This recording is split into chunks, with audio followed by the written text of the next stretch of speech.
Meeting of the Board of County Commissioners, and it's clearly Student Government Day. Good morning, everyone.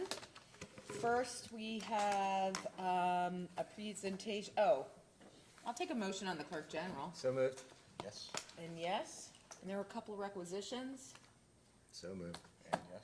Yes. And I have a couple items that were not on the consent agenda. The first is a resolution to amend section 4.13 usage of credit cards, 5.04 health and life insurance, and 6.07 leave of absence without pay of the Warren County personnel policy.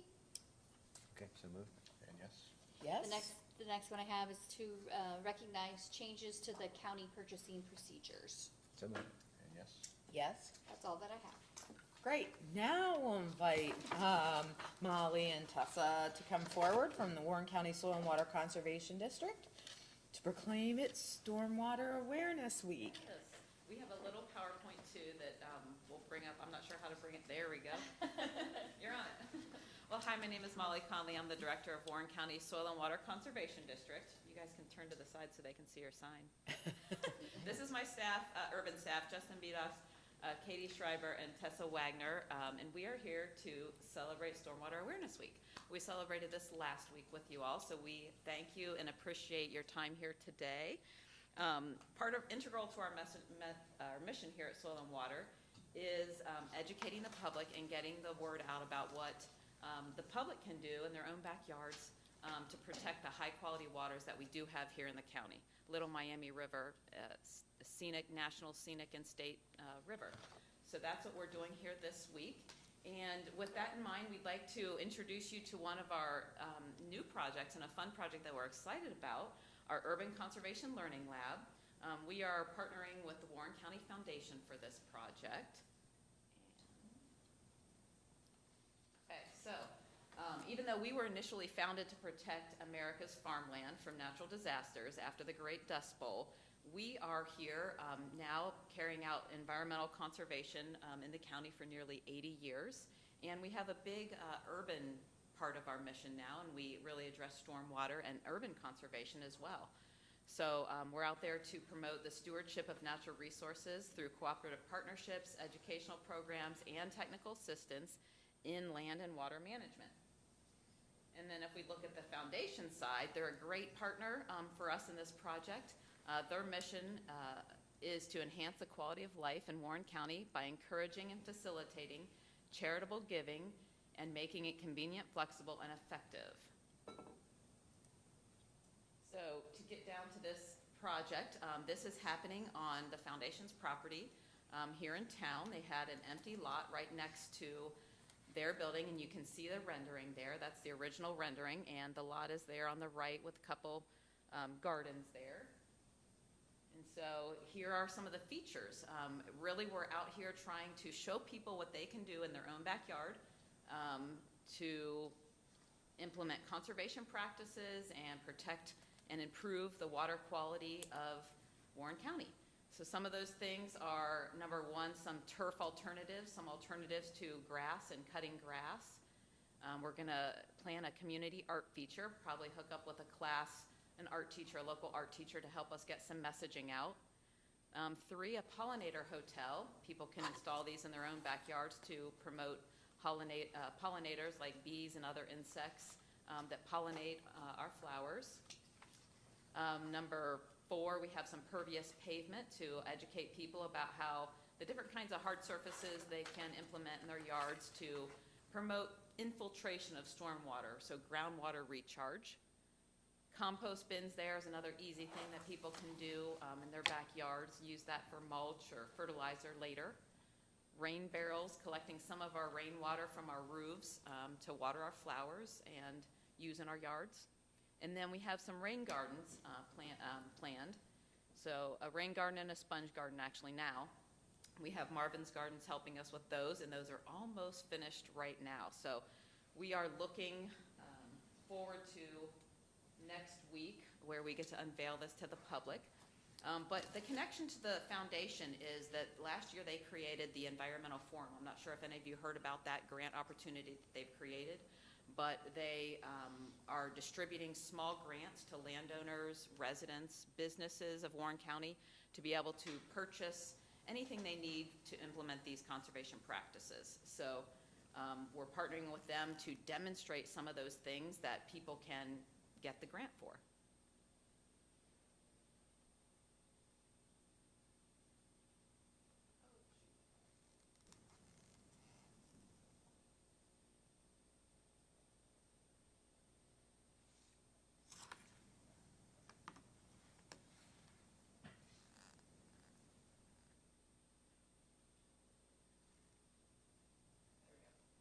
Here's some of the pictures that we have at this point, and it's not complete yet, but you'll see the spots that we've picked here for sponge garden, rain garden. Our rain barrels are actually installed. Our compost bins are out there. That in the bottom right is a picture of the Pollinator Hotel. So it's kind of interesting, almost a piece of art in itself right there. And then, like I mentioned, we're gonna have a ribbon cutting for this. At the Oktoberfest, the Lebanon Oktoberfest, we're gonna, at 2:30, have a ribbon cutting. So we've invited you all, and I know some of you have other plans and commitments, but it would be wonderful if you showed up to our ribbon cutting and helped us do that. So we thank you all for helping us celebrate and getting the word out today about Stormwater Awareness Week. And follow us on social media. We'll be giving a tip of the day all week long and sharing, of course, what happens here today. So we appreciate it. Great. Well, thank you for being here. I also happen to chair the Warren County Foundation right now, and so I've been able to sort of watch the progress of this learning lab and the kind of passion that is behind not just this project, but the environmental fund that has been established. So there's a lot of new young people who are engaged in philanthropy and using it as a way to advance something they're passionate about and environmentalism. So I was happy to kind of preside over that work. Any questions, Tom or Dave? No. If not, we have a proclamation. We'd love to get a picture. Yes, let's do in that. honor of Stormwater Awareness Week here. And then after that picture, I wanted to mention to everyone that we brought a little something for everyone to help them celebrate. We have rain gauges to hand out to everyone here. Well, I'm not sure if we have enough, but we'll try. So a lot of you will get a rain gauge that you can put in your own yard and watch the rain. So thank you.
There's so much colors now.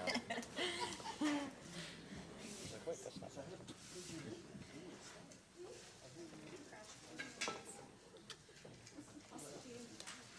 Where are you going?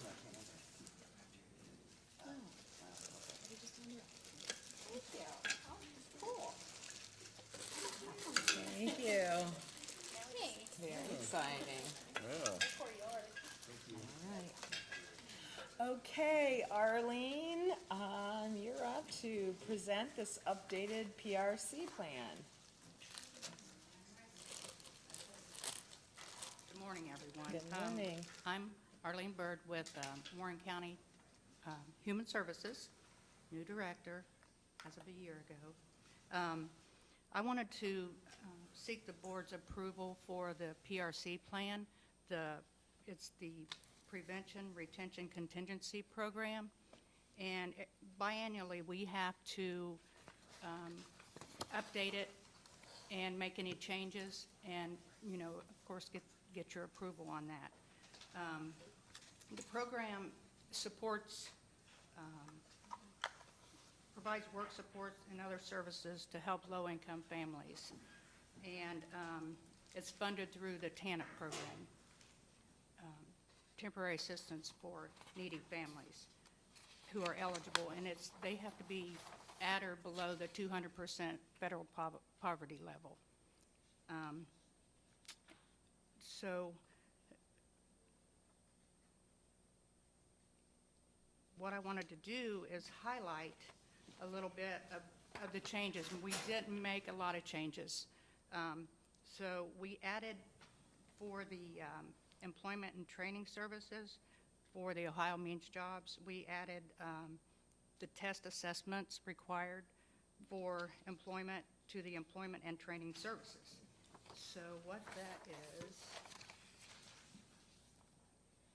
and those tests are for, say someone is going to get a job and they have to go have a test, but they can't afford to pay for it. Say it's an STNA. We will pay for that. Okay? And that was one of the changes. And then the other change that we made for the Ohio Means Jobs is just added to the work program to obtain employment, and that was just for that program. And then we added pregnant individuals with no other children to the automobile repair, because that wasn't in there, but it was in all the other portions of the plan. And then we added the pregnant individuals with no transportation to page 20 as well, just because it wasn't in there, and I think it may have been an oversight, I'm not sure, but it needed to be in there. We removed the COVID-19 response on 26 and 27. Of course, we don't need that anymore. We updated the name of the Abuse, Rape, and Crisis Shelter of Warren County to Safe on Main. And then we just made the exhibits for made the changes for the FPL, for the 2023 FPL. So that's. Seemed like there was just 5 or 6 changes that Yes, looked to and- be mostly conforming changes, Right, no and- changes really in policy and Yes, practice. right, and not, not anything major. This program, we actually, let's see, I'll give you some numbers here. We spent $1,253,496 for the program in '22, and that's with a lot of our contracts, which is a lot of our money is in our major contracts. And then we are on track from October to July. We have spent $957,597 so far this year on that program. Can you remind the commissioners how many actual cash assistance cases Warren County has currently? Yes, we actually only have one cash assistance program, or assistant group, and then we have other, let me find it. So the PRC program, if the commissioners recall, this actually, it's short-term assistance, very short-term. I think it's a one-time, so one time in 12 months, if they're in a crisis, they can get, say, their rent paid, automobile repair, or something like that. If it's kinship, they can do up to 4 months, say, paying for childcare or something like that for minor child. So this is really in lieu of cash In lieu of cash assistance, assistance. short-term It is. help. And I should have explained that, but yes, it is a short-term. What is there a cutoff? You say it's 4 months?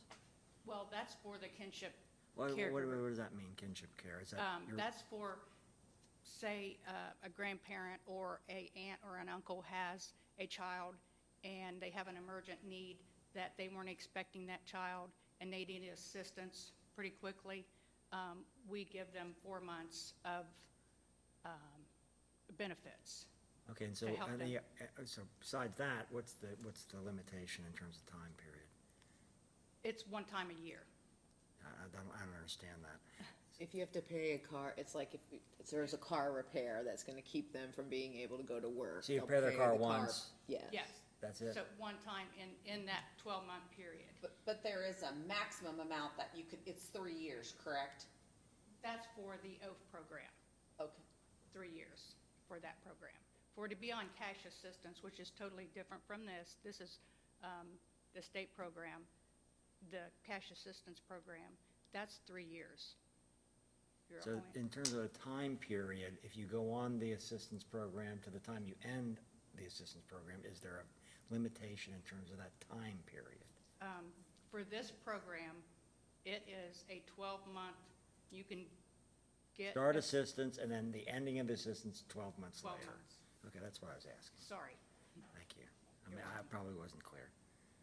Yeah, it's not designed, it's not like a benefit in terms of a weekly allocation or a monthly allocation. It's these flexible dollars through the TANF block grant that are being used with a certain client Right. that it's intended to be, they need brakes on the car, they repair the, they'll pay for the repair on the brakes if they're under 200% of federal poverty level. So they can get to So work. they can get to work.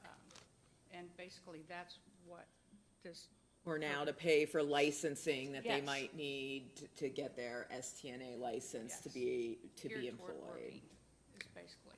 All right, good, thank you. All right, do we need a motion on this? Yes. Okay, it's a motion, oh, go ahead, read it off. I have a resolution to approve the Warren County Prevention, Retention, and Contingency Plan for the Warren County Department of Human Services. So moved. Second. And yes. Thank you, Arlene. Thank you, guys. I Appreciate it. Take care. So, Martin, do you wanna introduce our guests who are here today and? Well, we have about this line here going on the left-hand side with one gentleman there, but these are folks from Lebanon High School that are kind of around the entire county with different agencies and other elected officials, but we have, I think, about 9 or 10 folks that have come in. Candace is going to give them a tour when we go into our next agenda item, and then I'll work with them a little bit later they have a series of questions that their teacher asks for us to sit there and fill out, but I did put them on notice that you might have them introduce themselves, so they are aware of that if you so choose to do that, but yeah, this is an annual thing that we do, and it looks like we've got a pretty large crew today. Well, I think it's appropriate that if everyone just wants to stand up and introduce yourself, and we'll quickly move through the room. We can start over here. Use your inside voice. I'm Trey McCauley. I'm a junior at Lebanon High School. And both me and my co-reader are both part of the PRTC political program. Great, I'm happy to be here to listen to you guys. thank you. I'm Joshua Collins. I am a junior at Lebanon High School. And I'm appreciative to be here to see what you guys do. Great, thank you. I'm Josh Babbitt. I'm a junior at Lebanon High School. Noah Wolf, I'm a junior at Lebanon High School, plan to study medicine at UC. Great. I'm Dylan at Lebanon High School. I'm a junior, and I don't know where I want to go yet, but I'm going to stay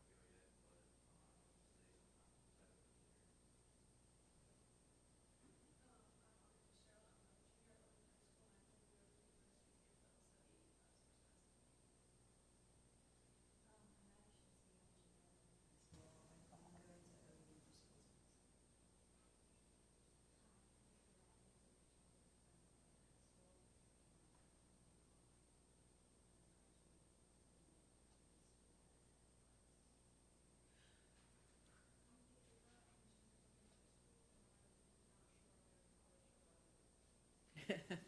You aren't alone, it's okay. Let's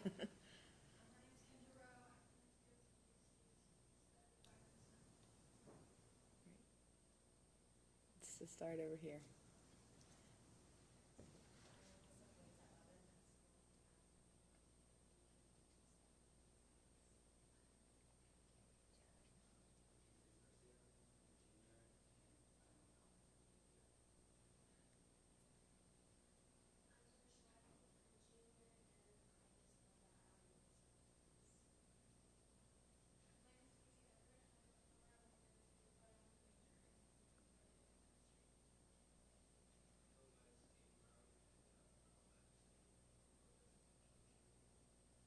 Anyone else? Is that everyone? Great, well, welcome. Thank you for being here. Do you all have questions of any of the commissioners while you're here? You're like, no. Well, I'll make a couple of comments. All and I right, know go that Dave's ahead, got 'cause a I speech know ready for us, doesn't he? Commissioner Young always has a test, so. All right, before you do that, I was just gonna comment, did I hear somebody back there on the left that wanted to apprentice to become a tattoo artist? Is that correct? Okay, because, you know, my daughter went to DAP at UC for graphic design and did all that, and then you know what she does now? She's a tattoo artist. That's all she does with her artistic skills. She's Lonesome Town Tattoos in North Side down on Hamilton Avenue. So I don't know if you've talked to her about, she's pretty busy. I don't know if she does apprenticeships. But it's nice to meet you. His daughter's actually one of the best in town, and actually is pretty famous of doing that type of work. I would say welcome to all of you. I was just kind of thinking of my own self when I went to Sycamore, you know, when I'm 16, 17 years old, and the times are just so different now, and I kind of feel for you all in some ways that, what have you lived with the last few years? COVID in the middle of going to school and hybrid, I mean, that's just tough, and that's terrible. When COVID hit, I was in Sycamore Schools. Oh. Yeah, I was in junior high. Yeah, so I mean, what a difficult circumstance, and then obviously we're political people up here, you know, we're elected to office to serve the folks of Warren County, and politically, this is a very, very difficult time. You know, when I grew up, a lot of the politicians were like all World War II people. You know, they were all kind of on the same team, they were fighting a common enemy, and when political parties, when they got back home, just maybe viewed things through a different lens, but they were all kind of assuming they're all on the same team. And now in politics, it is just so fractured, and people, you know, it's almost like people hate each other sometimes politically, which is just not good. Because ultimately, we all are Americans, we're all on the same team, and we should be all pulling for a better society, right? And leaving it better than what we found it. Always, since you guys are a government class, what are the three branches of government?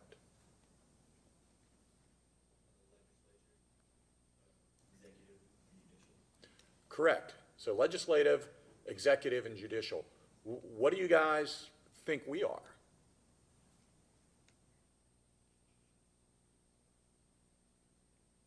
Anyone? Yeah? All three. They've been clued in on You've your been- test. It's 'Cause almost like, the guy behind there mouthed the answer.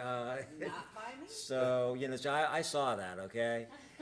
it's almost like if you do Wordle and you check ahead of time, you know, you can't do that. But yeah, essentially, we're all three, that we come up with resolutions, we can act as in an executive, we clearly come up with budgets and we act in an executive capacity. We pass resolutions and act in a legislative capacity. And then we actually hold hearings on things like zoning.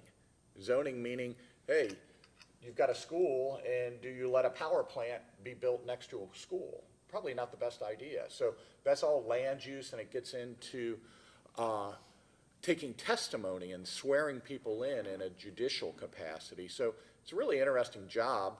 I've actually been doing it longer than any of you have been alive. I've been doing this 20 years now, believe it or not. And it's never the same. It's never, well, sometimes it's boring. I'd like to say it's never boring, but sometimes it's boring. But you really get to work on some really cool, interesting things. And I would just encourage all of you to take a little bit of an interest in government. I know that's what your government class is kind of teeing up for you, because I'm telling you, with the things you all have gone through and the way society is interpreting and looking at the political folks right now, I would encourage all of you in the next generation coming up, take a hard look at politics. I mean, it is super important, and it really does impact your life. But thank you all for being here, and good luck in a forensic science. Did I hear over here? I mean, a couple of tattoo artists and forensic science, super interesting group. So good luck to all of you. And I've got a question for my quiz is a little harder than this one. Since you are already primed for this, so I'm gonna give you a multiple choice question where there's only one, I'm gonna give you two possible answers. We're, as a Board of County Commissioners, how are we created? Who gave us power? What created the Board of County Commissioners? Either, I'll give you two answers, either it's done statutorily, or it's done by the High Constitution. Do you guys know which one it is? The Constitution or by statute? 50-50 guess. That's how it is, a 50-50 guess. So I'll give you the answer. We're created by statute. Now, do you know what the significance of that is in terms of our power? So I'll give you the answer to that too. So when you're created by statute, we only have the power or the jurisdiction to do expressly what is set forth in the statute. That's all we can do. Now, if we'd been created by the High Constitution, we would have the power that we're given by the Constitution, but where the Constitution is silent and that it doesn't talk about what power we have, we'd have that power, but not when you're statutorily created. Now, and I'll ask you this question. We had a hearing here last week on Thursday evening, and there was a lot of people in the public here, because there's some issues where you can get a group of citizens that come to us and express their opinion at hearings.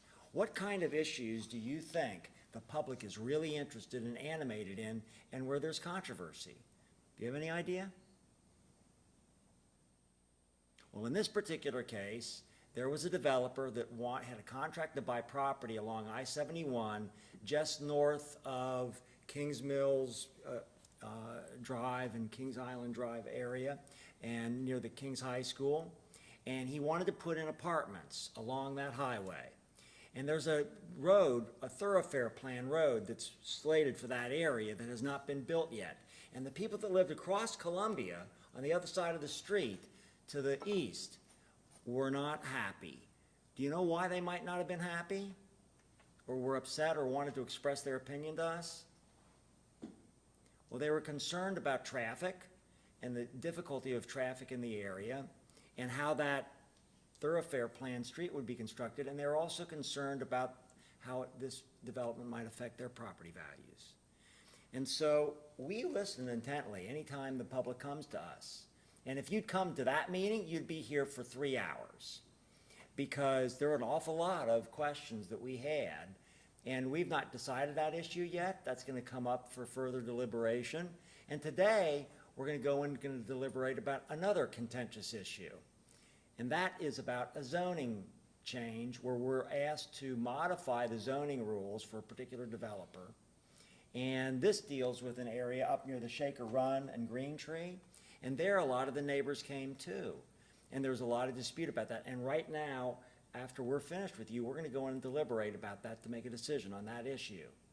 And that, again, it has to be done with care by us.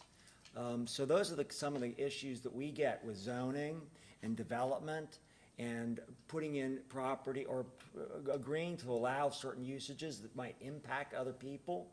And we have the right, you might wonder, well, do we have the right to do zoning? And the answer is yes, we do. In those, because we cover basically unincorporated parts of the county. Do you know what an unincorporated part of the county is? Okay, so there's cities, there's villages, and there's townships. Townships are unincorporated. They're not in, and that's the areas where we have some authority. And in addition, there are certain of those townships that are home rule and ones that are not. And the ones that are not, we decide the zoning. In Turtle Creek Township, for example, where this is located, we decide the zoning in that area. So those are the types of things which oftentimes create controversy and where we have to deliberate to decide zoning questions because there can be disagreement about it. We had another zoning issue with a church down on Union Road where they wanted to put in a facility and a residence area for juveniles that had been removed from the homes of their parents. And they wanted to create it with horse, well, it was not merely a boarding operation, but where they would learn to ride and take care of horses. And there was controversy about that, but we permitted that zoning change to allow them to build that. So those are the kinds of things that we as commissioners do. There's a lot of things we do. With the new jail that was built over here, we decide and we build and are responsible for all facilities, for all county offices, like this building. And that can be a big spend, so there's a lot of money we spend. And David, who's really our financial guru here, he can tell you how we function, and I think maybe, David, you might want to talk about the fact that we're one of the few counties that don't have any debt in our finances. Yeah, one of the most important things, again, we talked about zoning, which, you know, is important, especially if it's, have you ever heard, not in my backyard? Well, yeah, everybody wants a jail or a power plant, but you don't want it in your backyard, right? Well, eventually, all of those things are gonna be basically in someone's backyard, because there's only so much land. So kind of deciding those things under the law and where, you know, in private property owner rights, that's what we do. But then the other big thing we do is money. We're responsible for the budget of this county. So like the sheriff, who's pretty important here in the county, and hopefully you guys don't have any interactions with them, or, you know, the jails, the court systems, all of those things, we set the budget for all of those different things. So allocating the money is really important, and that's perhaps our most important job, is taking care of the taxpayer dollars, and we've done, I like to think, a pretty good job of that. We've been widely considered to be like the best financial county, not just in the state of Ohio. Some people say we are in the entire nation. We actually didn't collect your parents' property taxes last year for our portion. We didn't collect it, which is kind of a big deal. And then we get involved with things like economic development issues. One of the things that you guys will probably see in the news soon is about the Western Southern Tennis Tournament, correct? You've all heard of that?